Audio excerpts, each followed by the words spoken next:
malinis ito. Huli, ay mataas ng kamay kung may gustong sabihin o gustong pumunta sa banyo. Kung may gustong sabihin kay teacher ay itaas na mga kamay o at bago lumabas o gawin ang nais gawin. At may dadagdag naman siguro na ating sa dalawang alimunin. Ito ay ang pag tinaas siguro mo ay manahimik. At pag tinaas naman siguro dito ay makinig sa klase kapag nagsasalita siguro or mga klase. Kapag gumagawa kayo ng aktibidad at pag tinaas mo ito, dapat na kayo ay manahimik. Bago na magsimula sa ating bagong aralin, ay nais ko munang balikan kung ano ang ating napag-usapan noong isang araw. Sino sa inyo nakakaalala sa ating pinag-aralan noong isang araw? Yes, parents? Siguro mga bahagi ng kwento. Mga bahagi ng kwento. Ano ang mga bahagi ng kwento? Yes, Juliana? Simula, gitna, at wakas, dulo. Ang simula, gitna, at ang wakas, yun ang tinatawag nating bahagi ng kwento. Ngayon naman, ay meron ng mga detalye dito at ayos ko naman kung ano ang nauna, yung gitna, at ang wakas. Pumunta ka sa harap at pipindutin mo kung sa inyo ang simula ay ito. Kung ang sa inyo ang gitna ay ito at wakas ay yun. Maaari ako magtawag ng mga estudyante para pumunta dito sa harap para pindutin ang laptop ni teacher ayon sa pag-ayos-ayos ng kwento. Sino ang gusto mo pindot sa laptop teacher? Yes, honey? Sa tingin mo, asan dyan ang simula?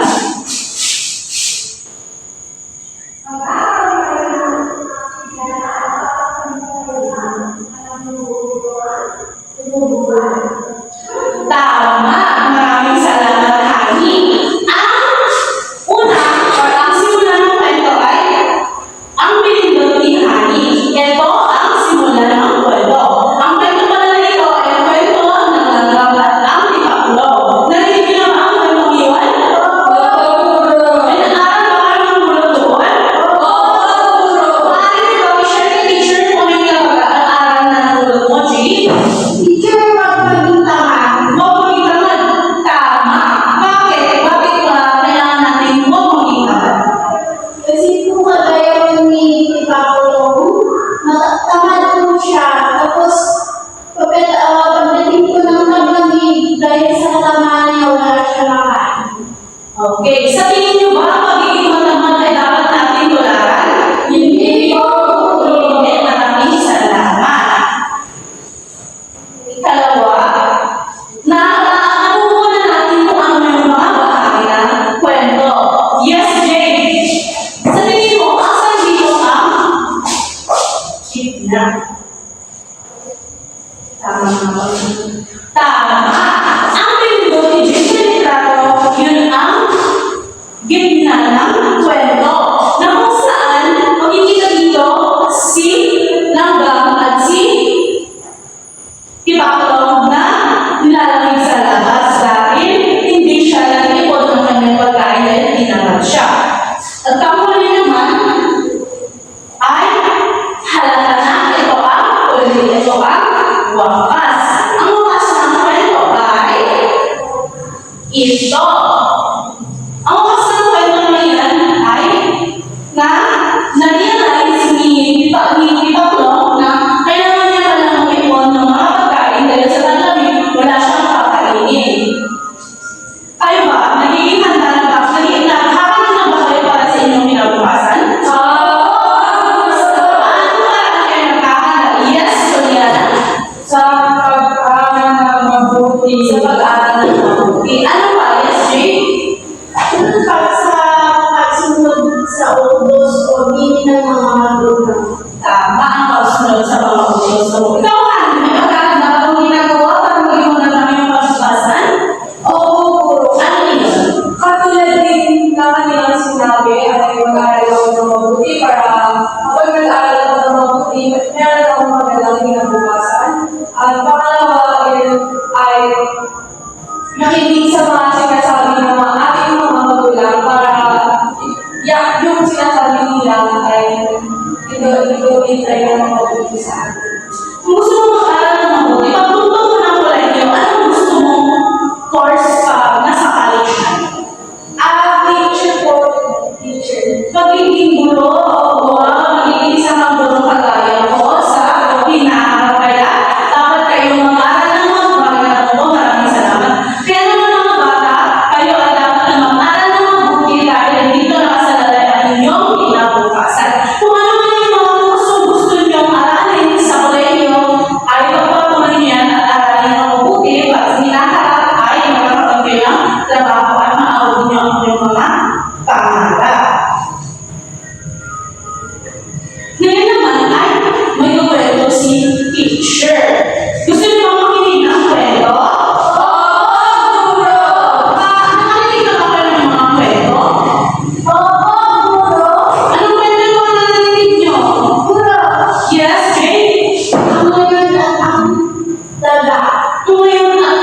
bunga dahil alam ko ito ay dadami.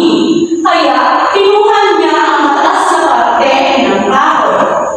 Binigay niya ang ugat na parte kay Pagong. Sabi ni Pagong, sige, akin na lang ito at akin itatanim. Nakuha nila pareho ang kanilang mga parte at itinanim nila ito. Sa tingin niyo ba, ang kinuha ni Pagong ay tutubo? Oo. Bakit sila? Bakit sa tingin mo tutubo ang nakuha ni Pagong? Kasi siguro yung napag-alala namin mo sa science na tutubo lamang ang kahoy kapag ito ay merong roots or system. Pero yung nakuha ni Pagong ay merong roots or stem. Kaya pwede itong magbunga ulit. Yun. Tama! Kasi ang nakuha ni Pagong ay may ugat. At yung nakuha naman ni Maxine ay walang ugat. Kung ating pag-aralan sa kabilihan ni Juliana, ang pag-aralan nila sa science ay kung may ugat daw ang isang puno o isang halaman ay mabubuhay ito. Tama nga naman yun. Ang sumunod na pang nangyari ay pagkalipas ng mga ilang linggo, namatay ang tayo ni Maxine. Bakit kaya namatay ang puno ni Maxine? Ngunit nagtataka siya, bakit kay Pagong ay tumubo at namunga? Sabi niya, bakit tumubo at namunga ang kay Pagong? Bakit sa akin hindi? Tinanong niya ang sarili niya kung bakit namatay ang kanyang alagang sabi. Tinanong si Pagong ay busy-busy sa kanyang pagdidilig at pag-aalaga ng maayos sa kanyang sabi dahil gusto niya ito maging at magbunga ng marami. Makalipas ang ilang araw, tumubo ang halagang sabi ni Pagong hanggang sa namunga ito ng marami. Ngunit hindi makaakyat sa puno si Pagong. Bakit hindi makaakyat sa puno si Pagong? Ano sa tingin niyo? Bakit hindi siya makaakyat sa puno ng sabi? Yes, Camille. Mabigat ko yung bahay niya. Mabigat yung bahay nila, yung bahay na ay nasa likod ng parte. Ano ba sa tingin niyo? Ang nasa likod bakit hindi makaakyat si Pagong sa puno? Yes, Carles. Teacher, wala siyang kagalingan kagaya ni Maxine na umakyat sa puno. Tama! Hindi siya marunong umakyat sa puno. Ang marunong umakyat sa puno sa kanila ay si Maxine dahil doon sa puno nakatira si Maxine. Ngunit hindi makaakyat ang Pagong sa puno. Kaya naman si Maxine ay bumuo ng plano. Bumuo siya ng plano. Ano kaya ang plano na yun? Ang plano ni Maxine ay siya ang aakyat at kakain sa lahat ng saging ni Pagong. Ngunit, hindi niya ito sinabi kay Pagong. Ang sinabi niya lamang ay, ako na lang ang aakyat. Bibigyan na lang kita pag ako'y nasa tuktok. Ngunit, nung nasa tuktok na si Maxine, ang ginawa niya lang ay kumain ng kumain. Humingi si Pagong sa ibaba. Kaibigan, maaari ba akong bigyan ng sabi ko? Sabi naman ni Maxine, mamaya na hindi ako nakakuha, masyadong malayo. Ngunit kitang-kita sa mata ni Pagong na kumakain na si Maxine. Ang ginawa ni Maxine, yung mga pinagbalatan niya ng mga sabi ay hinulog niya lamang sa baba. At yun na lang daw ang kakainin ni Pagong. Sa tingin niyo ba tamang ginawa ni Maxine na pagtapon ng kanyang pinagkainan lamang sa iba? No, Hindi. Ano maaari natin gawin pag may mga pinagbalatan tayo ng gulay, butas? Yes, Julian. Ano maaari mong gawin? Ilagay sa tamang basurahan o lalagyan. Tama, atin ito itapon sa dapat na lalagyan ng mga basura. Para sa karagdagan ng kaalaman ng Pilay, maaari natin itapon o ilagay ang mga pinagbalatan ng mga hayop, pinagbalatan ng mga gulay at prutas sa mga halaman at magiging itong patata sa kanila. Lumipas ang oras at hindi pa din binigyan ni Maxine si Pagong ng sabi. Alam niyo ba ang sunod na nangyari? Nagplano si Rabo. Ang plano niya, lagyan ng matutulis na ang puno na inakyat ni Maxine. Ginawa ito ni Pablo upang matigil ang pagbubulig sa kanya at pananang pagsasamantala. Sa tingin niyo, nasaktan ba si Maxine kung siya'y bumaba sa puno? Oo ba? Nasaktan ka dahil dito sa imahe ay sumigaw pa at ang daming tinig sa kanyang likuran. Sa tingin niyo ba, kapag kayo din naman ang binubuli ay, anong ginagawa niyo pag kayo ay binubuli sa klase? May nabubuli ba sa inyo dito sa klase? Muna sa bahay namin, Bakit? Ano nangyayari sa iyong bahay? yung anak ko ng kapitbahay namin, Ang mga kapitbahay na nabubuli, ano naman ginagawa mo kapag nakikita mo siyang binubuli ng iyong mga kaibigan? wala akong dulo, hinahayaan ko na lang para hindi nila ako bully. Ay, may tama naman sa sinabi mo, ngunit dapat ang ginagawa ninyo pag nakikita niyo binubuli ng mga kaibigan ay awatin mo, magsumbong sa nakakatanda para ito ay maawat. At mapag-usapan din kung ano kung bakit binubuli ang iyong mga kaibigan. Nasaktan na agad si Maxine, kaya naman binuhat niya si Pablo at itinapon sa dagat. Ngunit gulat si Maxine dahil si Pablo ay gustong-gusto sa tubig. Dahil kaya gustong-gusto ni Pablo sa tubig? Yes, Jay. Muna doon ko yung naranasan ng bahay. Tama! Naging masaya ulit si Pablo dahil napadpad siya sa tubig na kung saan ay dapat doon siya nakatira. At narealize ni Pablo at ang narealize ni Machine na pag nag-try ka ng kasama mo ay masakit pala. Kaya, alala sa inyo na dapat pag nag-kaibigan kayo at dapat inyong mahalagahan ang mga ito. Ganun ba? Ginagawa niyo sa mga kasama ninyo or mga kaibigan niyo? Dapat kayo ay magtulungan at walang dapat tinatawag lihim or magpaplano ng hindi mabuti sa isa't isa. Doon nagtatapos ang kwento ni Guro, si Machine at ni Pabo. May nagtatanong siguro, may tanong ako sa inyo. Base sa kwento kanina, saan nangyari ang kwento? Yes, Jay. Sa kabutasan dulo. At ilog. Tama. Sa Buwata at Ilog na doon nangyari ang kwento. Sino naman yung mga nakita niyo doon na gumanap sa kwento? Yes, Juliana. Pablo at Unggoy. Pagawang ay si Maxine. Tama. Kung may gusto naman kayo na baguhin sa kwento, ano naman ang parte ng kwento ang gusto niyo baguhin? Yes, Honey? Yung nagplano na masama si Machine.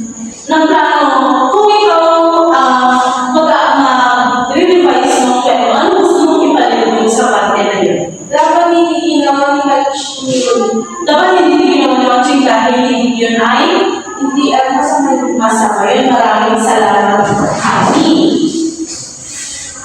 Ano naman sa tingin niyo kapag ang dalawang sina Machine at sina Pabo ay parehas nilang itinanim ang bayugan? Ano sa tingin mo ay mangyayari? Yes, Jay. Siguro mas matatag ang kanilang pagsasambahan at hindi magpaplano si Maxine na itapon si Pablo sa inyo. Tama! Kapag kung dalawa sila pinanginyo o kaya sila nagtanim ng saging na may barakay, sana mas matagay yung kanilang kaibigan at sana pagkakaibigan at hindi sana yun ay nasira. At sa akin naman ay kung parehas sila nagtanim ng mayugan, sigurado kung dalawa unang saging sana ang kanilang inahyan. Sa mga tinanong ko sa inyo, kung sino yung mga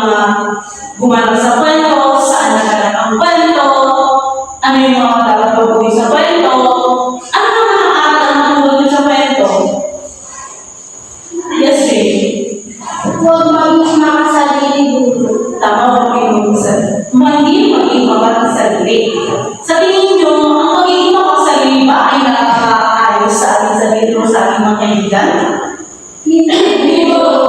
Hindi. Bakit hindi? Ano sa tingin mo yan? Nagiging sakit ka o problema ko sa sarili. Nagiging sakit ka? Ang pagiging sakit ay hindi? Hindi maganda. Dapat hindi yun tularan. Dapat ang tinutularan mo ay si pagod na, nagtsaka na, alaga sa kanyang saging para ito ay mamunga at para kanilang kainin. Ngunit may sabihin na si Mochi na kumain na ang ginawa. Sa mga nagbiburo, ano sa tingin niyo ang tawag sa mga tao, lugar, lugar, aral, na yung na tinanong kanina libro sa inyo? Europe. Yes, Jade, ano ang tawag doon? Elemento ng kwento. Tama, yun ay ang mga elemento ng kwento. Bago ko sabihin kung ano ang mga elemento ng kwento, narito ang ating layunin na dapat natin sa pagkatapos ng aral nito. Ang mag-aaral ay naasa aking matutukoy ng mga mag-aaral ang mga pangunahing elemento ng kwento, tauhan, tagpuan, bahay, suliranin, tunggalian, kasukdulan, wakas, at aral. B. Ipapakita ng mag-aaral ang pagpapahalaga sa bawat tauhan sa kwento sa pamamagitan ng pagpili ng ugali na dapat tularan at hindi dapat tularan sa mga pangyayari sa kwento. C. Ipapakita ng mga mag-aaral ang pag-unawa sa mga elemento ng kwento sa pamamagitan ng pagsasaayos ng litrato o art sa tamang elemento ng kwento. Kanina, tinanong ko kayo kung alam niyo ba ang mga elemento ng kwento. Ang sagot niyo ay hindi. Dapat na makinig kayo kay guro dahil tuturo ko yung guro kung ano nga ba ang mga elemento ng kwento. Una ay ang tauhan. Ang tauhan, or character sa Ingles, ay ang mga taong gumanap sa kwento o may papel sa pangyayari. Sa kwento kanina ni Guro na Matsing at Pagong, sa tingin niyo, sino ang mga karakter o tauhan sa kwento? Yes, Juliana. Si Pagong at si Marising. Tama, maraming salamat. Ang mga karakter sa kwento rin kanina ni Guro at ang Pagong at si Matsing. Ikalawang elemento naman ay ang tagpuan o sa Ingles ay setting. Ang tagpuan ay saan at kailan naganap ang kwento.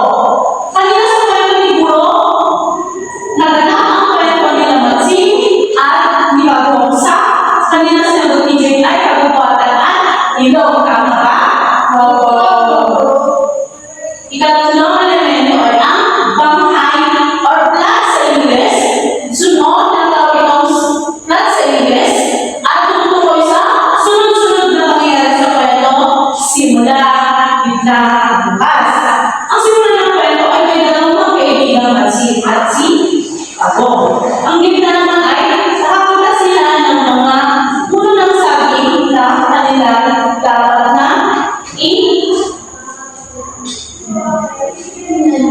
dapat na ay kanilang itatanim.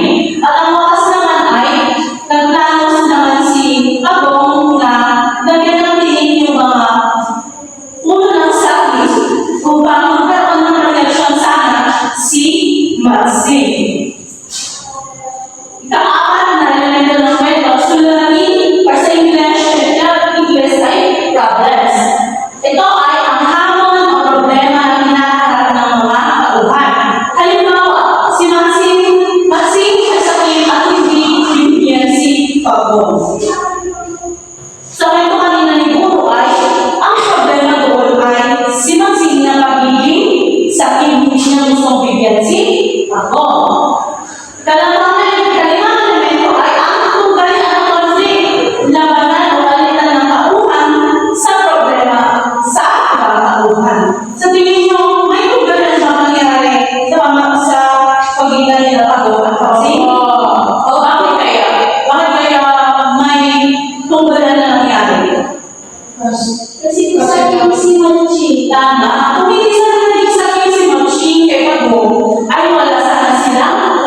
mali ako, hindi ko sana ginawa yun. Sana kung bakit ako, binigyan ko siya. Ganon. Kaya, na-realize din na nasira niya ang kanilang friendship. Dapat sa inyo din ay magkaroon kayo ng second thought or pag-isip muna bago gawin ang mga pinagkalan niyong gawin. At ang huling elemento ay ang aral, mabuting asal at leksyon na natutunan sa kwento. Sa kwento kanina, nagbigay kayo ng aral. Sabi niyo, ang aral na natutunan niyo ay huwag maging sakim, magiging matulungin.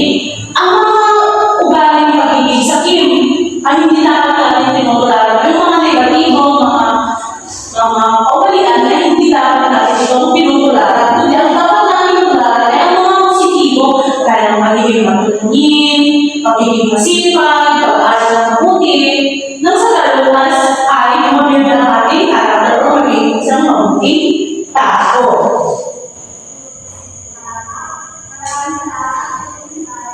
Para masulit ko kung talagang nakinig kayo sa ating discussion kanina, ngayon naman ay may inahanda ako ng mga litrato dito sa harap.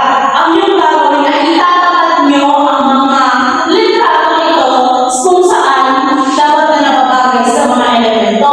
Anong ulit ang mga elemento?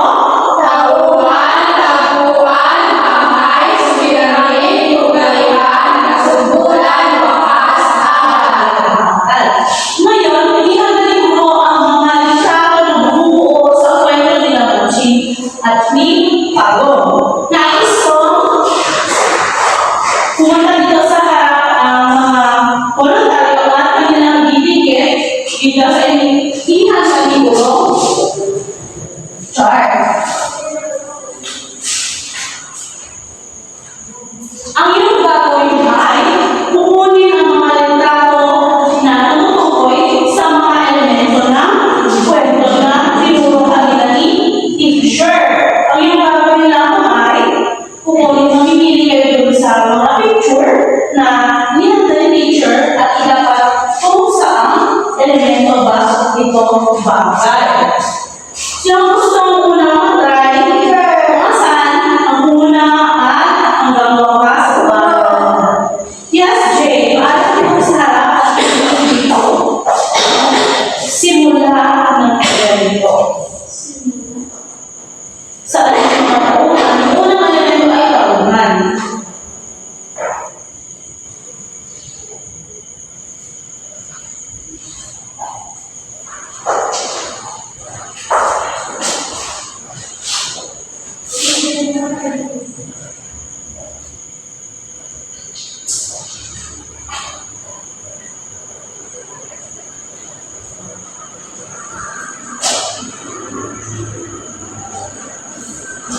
Tama kaya ang nilagay ni Jane na tauhan sa kwento kanila?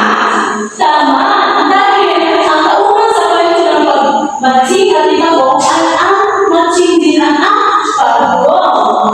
Sumunod naman ay ang kanilang tagpuan kung saan naganap ang kwento. Sino gusto pumili sa akin? Yes, Juliana.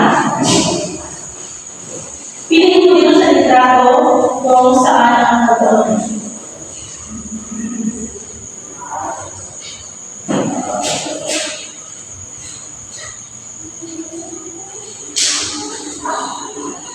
Maraming salamat, Juliana. Dito sa litrato ay makikita natin ang ilog at ang kabubatan kung saan nakita nila Matching at Pagong ang palutang-lutang na puno ng saging. Kasunod naman ay ang bangkay. Nagawa na natin kanina na ang bangkay ay ang pagkasunod-sunod ng kwento. Sumunod ay ang suliranin. Ang suliranin kanina ay ang pagtatalo ng ay ang problema ng kwento. Sabihin naman ang problema sa kwento. Yes, Jay. Anong problema sa kwento?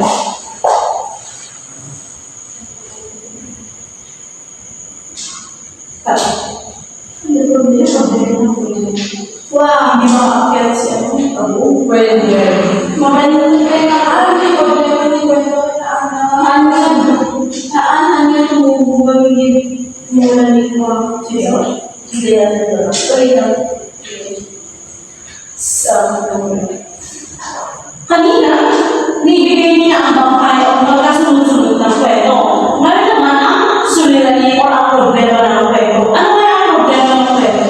Yes, Jay. Duro, yung tinanim ni Maxine ay hindi tumubo at yung tinanim ni Pagong ay tumubo. Tama. Isang problema sa kwento ay ang hindi pagkubo ng sabi ni Maxine at ang pagkukuha naman niyang sabi ni Pago. Ang sunod ay ang tunggalian o ang tinatawag natin kaninang tunggalian or conflict ng mga karakter. Sa tingin mo, Hanino, nasaan dito ang tunggalian or yung conflict alitan ng mga isa? Mga kawan. Pumili ka dito sa harap at inigit sa tapat ng tunggalian.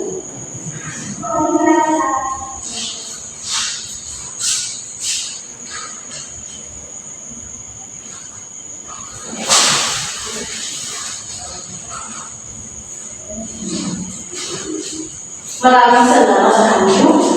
Ang tunggalian sa kwento ay alitan nila Pagong at Maxine. Bakit kaya sila nagkaroon ng alitan? Sa tingin niyo nagkaroon sila ng alitan dahil may kayaan na nangyari. Sa tingin niyo sa buhay may kayaan ba? Opo. Maraming kayaan sa ating buhay. Ngunit dapat natin piliin ang mabuti or sa mas positibong paraan. Tama, maraming salamat, Nani. Ang kasunduran naman or ang climax ng kwento, sa tingin niyo, ano sa tingin niyo ang climax ng kwento? Or yun yung pinakamataas or pinakadramang pangyayari sa kwento? Yes, Jim. Tumingin na din sa harap.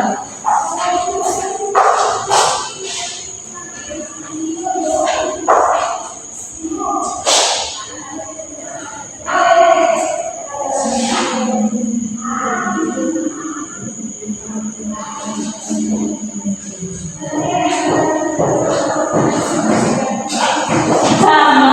Kanina, binanggit ko na ang kasunduran o yung pinakamataas na drama sa kwento ay kung saan ay nagiging si Maxine. Nagiging si Maxine dahil nagdadala si Pagong na magyan ito ng mga inyong pinupuno at kanyang pinaging dahil hindi niya binibigyan si Maxine ng sabing si Pagong. Ang wakas naman, reaction na ating nagpinili dito sa harap kung asan ang wakas.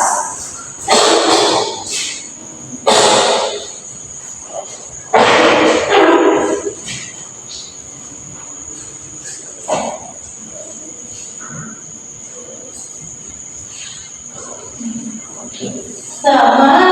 Sa huli, o sa wakas ay nagkaroon ng sarili refleksyon si Maxine na hindi tama ang kanyang ginawa. Kundi ay sana, nung nandun siya sa taas ng puno ay binigyan siya ng saging si Pagong para naman fair. Ngayon, nasira ang kanilang friendship. Sa aral, anong bibigyan yung aral sa kwento? Base sa kwento, anong gusto, ano yung mga aral na pulutin nyo, na gusto nyo i-apply sa inyong buhay? Yes, Jane? Huwag maging madamot sa kaibigan ko.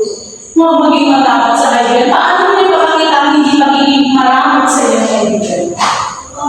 Kapag po wala siyang pagkain, pwede po siyang bigyan. At kung wala po siyang gamit na meron naman po ako, pwede po siyang kahinan. Maraming salamat sa mga sinabi mo. Ang mga sinabi mo, Jay, ay mga mabubuting asal na dapat kagayan ng isang estudyante. Halimbawa, kung walang pagkain mo si Ana, ay pwede naman siyang bigyan ng pagkain kung marami ang inyong pagkain. Pagsasaayos ninyo sa mga litrato sa harapan, ay nakita ko naman na naintindihan niyo ang kanyang mga elemento ng kwento. Maaaring mabilin sabihin na pinapedra. Pinapedra. Alam niyo ba ang pinapedra? Hindi ko puro gagawin ni Puro at tutuloy ni Puro ang pinapedra.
Naiintindihan ba?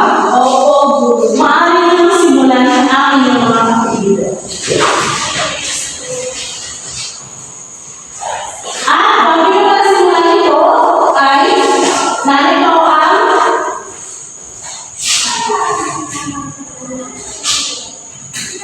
criteria na narito ang pamantayan ni teacher na magbibigay ng puntos sa inyo. Pag kilala sa elemento ng kwento, 5 puntos. Kooperasyon ng grupo, 5 puntos. Presentasyon ng grupo, 5 puntos. At pagkamalikhain ay 5 puntos. Sa kabuuan puntos ay 20 points. Bibigyan lamang kayo ni teacher ng 8 minutes upang gawin ang iyong aktibidad. Maaari na kayong magsimula.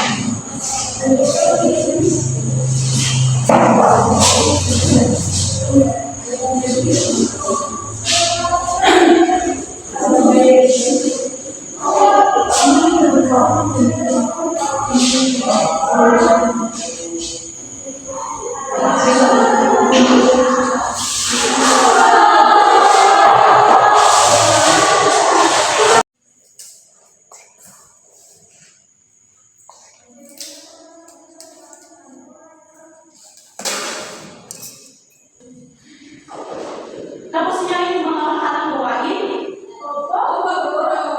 Okay, ngayon ay yung ipipresenta o papakita sa harap. Ito ang tawagin ng group 1. Clarence, ang ipipresenta ang yung duwa. Para pag-ibigin dito.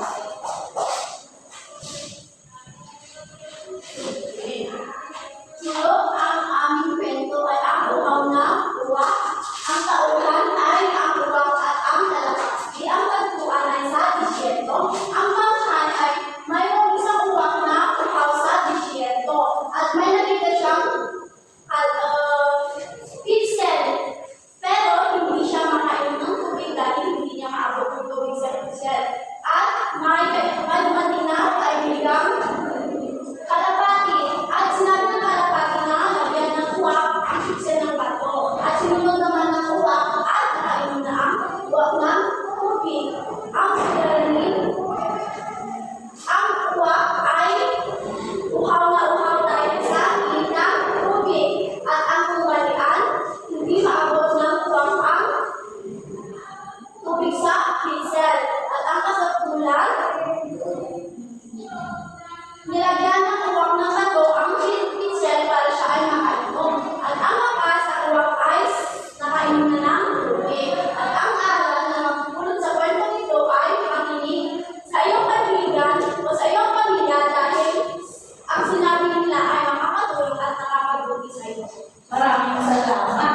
Ang aking kanilang nakulang sa kwento ay ang pag-ibig ng mabuti sa mga magulang o sa mga kaibigan o ay guro dahil sila ay nagturo ng mabuti.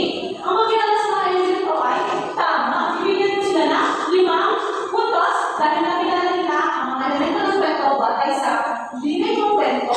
At bibigyan mo sila ng 5 puntos. Pagkasyon ng grupo, nakikita ko sila nagtulungan sa isa't isa upang mabuo ang elemento ng kwento. Bibigyan ko sila ng 5 puntos. Presentasyon, ay maayos na presenta ni Clarence ang kanilang kapagbatang gawain.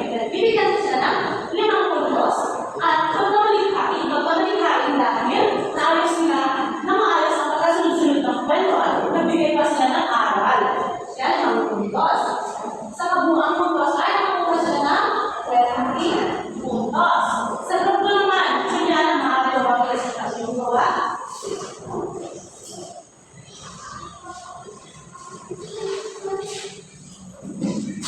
So, pamagat ng kwento ay assignment of day of tagulan. At ang tagpuan nito ay sa Maltupili na lata sa Kalinga o tuktok ng bugaw sa magpilihan sa Kalinga. Pababay siya ganin, maingay ang kapaligiran. Tungkalihan,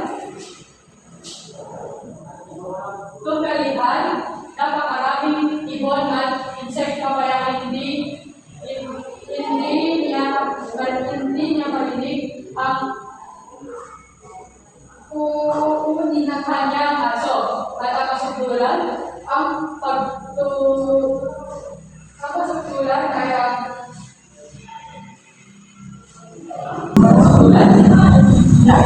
Ang pagkukulan niya ay pinasalinig niya ang mga insekto at ang mga ibon. Ang bakas niya ay inutusan niya ang mga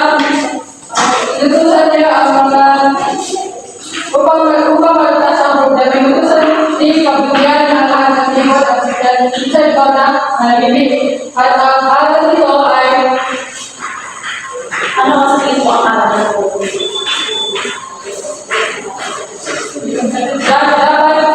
dapat maging tahimik kapag may ginagawa ang mga kasama natin. Maraming salamat, Juliana. Ang aral ng pulot ni Juliana sa kwento ay dapat na maging tahimik ka pa. May ginagawa tayo mga aktividad tayo na magpipiliman ng kanina. Ang ganda kasi tahimik at nagkikapag-operasyon kayo habang ginagawa ninyo ang iyong mga activity na binigay ko. Bibigyan ko si Juliana ng tuturuan nila Juliana na minututo sa pagkilala ng elemento ng kwento dahil naibigay nila ang mga elemento ng kwento at inayos nila ang kwento ng Silent Mountain ayon sa dapat sa elemento ng kwento. Operasyon, kanina may nakikita ako na hindi tumulong sa kanila. Kaya naman bibigyan ko sila ng 4 points and sa presentasyon, magandang presentasyon ni Juliana kaso nabulot si Juliana, pero okay lang naman yun. At ayun si Sanang pagsusulat sa binigay ni teacher na lang pagsulatan. Kaya bibigyan ko sila ng 4 points. And sa mga pagkain, bilib ako kasi yung kwento na binigay ko sa inyo ay isa ng kwento na galing sa akin. At pag malikain, inayos nyo talaga ito sa dapat na dapat na elemento ng kwento. Bibigyan ko ng 5 points sa total of 18 points. Mataas na yun. Sa group 3 naman, bibigyan ko sa group 3 ay bibigyan sila ng kwento na kanilang narinig, nabasa, walang napanood, at nakakasalansin. Pati ang elemento ng yes, ang pili namin kwento ay ang kwento ng The Legend of Kayahaning Lubagan. So itong kwento na to ay merong tagabantay dun sa ilog at tagabantay dun sa ilog pero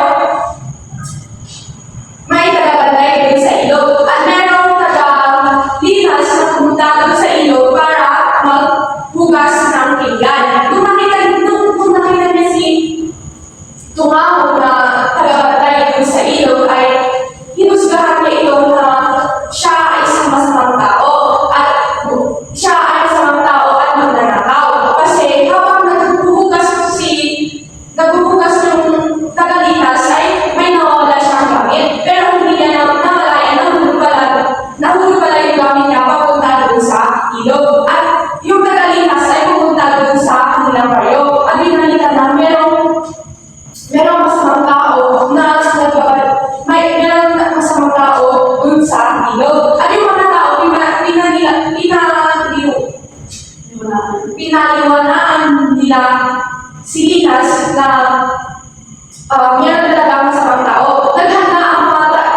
Naghanda ang mga kabarangay niya na kumuha ng mga ita at mga gamit para habulin si Tungaw. At si Tungaw naman ay wala siyang alam na ganyan pala ang mangyayari. So, nung pupunta na sila, nakita nila si Tungaw. Si Tungaw kasi ay isang matangkad, maitim na lalaki. Tapos sinusgahan nila na masamang tao siya.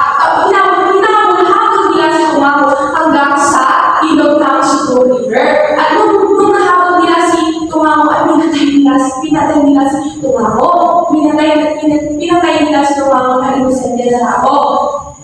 At ang akas ng kwento na ito ay nalaman nila na si Tungaw wala ang tagabantay sa ilog, tagalinis sa ilog maging malinis ang ilog na pinagkukuhanan ng mga tao ng kanilang tubig paglaba at pagminom. Maraming salamat kami, mga kaibigan. Maraming salamat kami kasi nabigay ka ng isang kwento na galing sa iyong munisipalidad na ang munisipalidad ng Lubagan. At nais ko sana magiging honeymoon na maraming salamat kasi nag-share ka ng bagong kwento. At gagawin natin yan sa next natin topic. Okay, bibigyan ko siya ng mga puntos dahil nakilala niya at binigyan niya yung mga magkatong detalye at yung mga elemento ng kwento. Pagkaya siya ng grupo, nakita ko na nag-compare sila at nagkaroon sila ng lupakan kung ano ang kanilang gagawin kwento at yun ang kwento ng lupakan. 5 points. Ang presentasyon, nabigyan ako ng mga kakulitan kasi alam niya ang kwento ng kanilang lugar. And sa mga kakulitan, nakita ko yung binigyan niya, sinabi niya ng dalawa at binigyan nila ng isang aral na dapat natin po tayo magmusga at naging malihain yung tayo batay sa kanilang interpretasyon ay yun ang kanilang aral. Gagawin sila ng 5 points with a total of 20 points.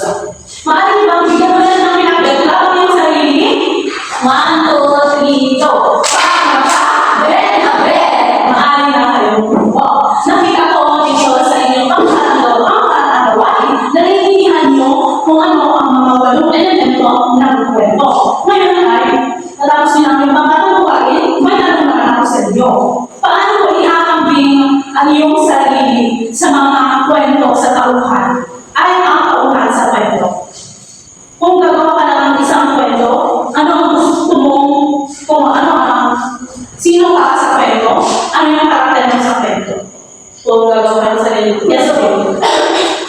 Una po ako ay gagawa ng isang kwento, ako ay isang superhero. Anong superhero ka naman ang gusto mo? Superhero na madami-daming pera para makatulong ako sa kapwa. Maraming salamat. Kaya dito, kung gagawa siya ng kwento ay, siya ang magiging superhero sa kwento na madaming pera dahil gusto niyang tumulong sa kanyang kapwa.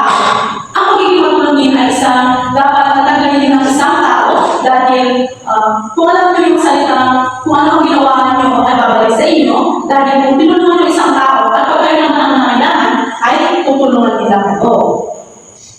Sa mga kwento na ibinigay, presenta, pinento ko, ano yung pinakagusto niyong aral na nakulong niyo sa kwento? Patay sa kwento ng Leo ng Daga, matching ang pagong, Silent Mountain, and yung sa Luwagan. Yes, sir, yan na.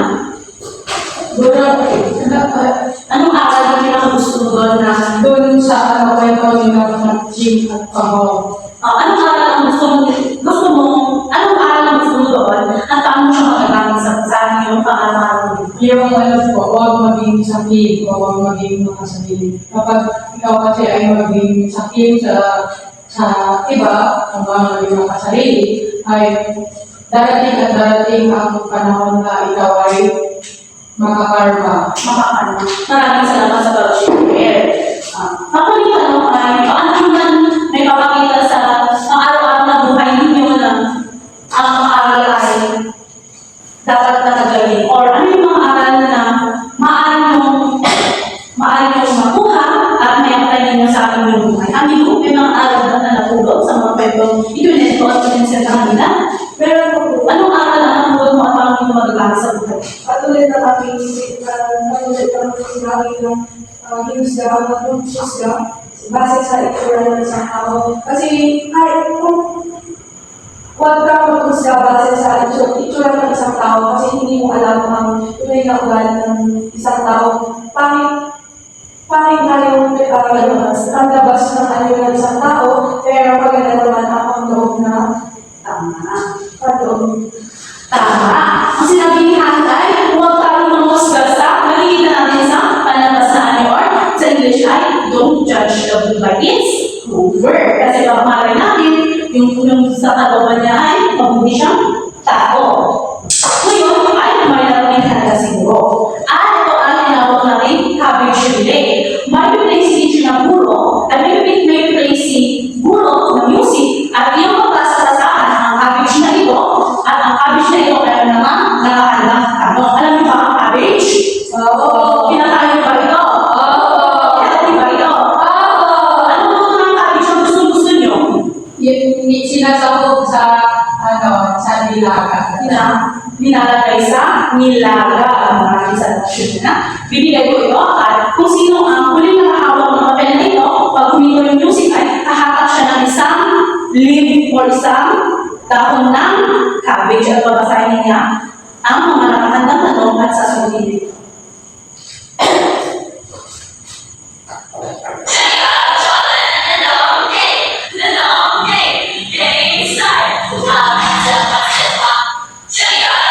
Okay, ang huling nakahawak mo ng cabbage ay si Clarence J.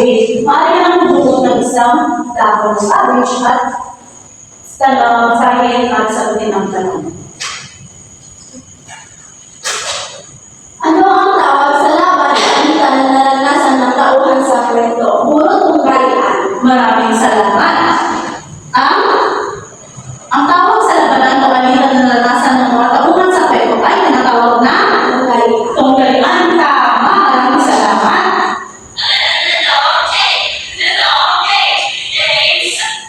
Okay. Nakahawak ng cabbage ay si Honey. Maaari ka nang bumili ng tanong at basahin ito sa klase at sagutan. Ano ang tawag sa katapusan ng kwento o kung paano natapos ang kwento? Wakas. Maraming salamat. Tama nga ba ang wakas? Tama. Ang huli. Ano ang tawag sa katapusan ng kwento o kung paano natapos ang kwento ay ang wakas. Tama. Pagpapatuloy. Pagpapatuloy ng cabbage ni at basa. Okay. Kaya Juliana.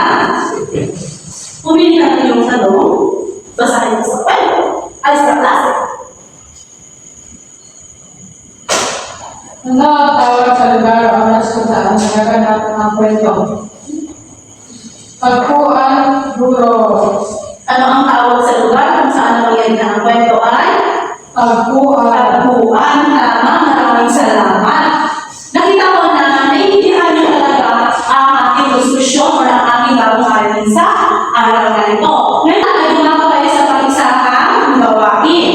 Ilabas ang inyong mga papel at piliin ang tamang sagot.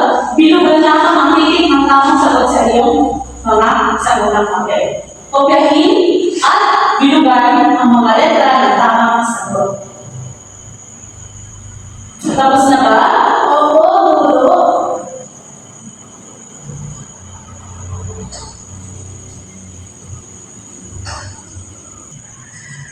Sa ikalawang bahagi naman ay kompletuhin ang kwento at piliin ang mga salita sa kahon sa ibaba. Ang kwento ito ay batay sa kwento at sa kwento ng Marching at Pabong. Naaralan mo ba ang kwento? Opo, guro. Ngayon ay sulat lamang ang mga pagkasunod-sunod ng mga kwento. Tapos niyo na ba? Opo, guro. Maaari mo ipasa kay guro sa harap, mga tao sa likod at mga estudyante sa likod. Maaari mo ipasa sa mga kaklase na sa harap, mga makapunta dito sa harap. Maraming salamat.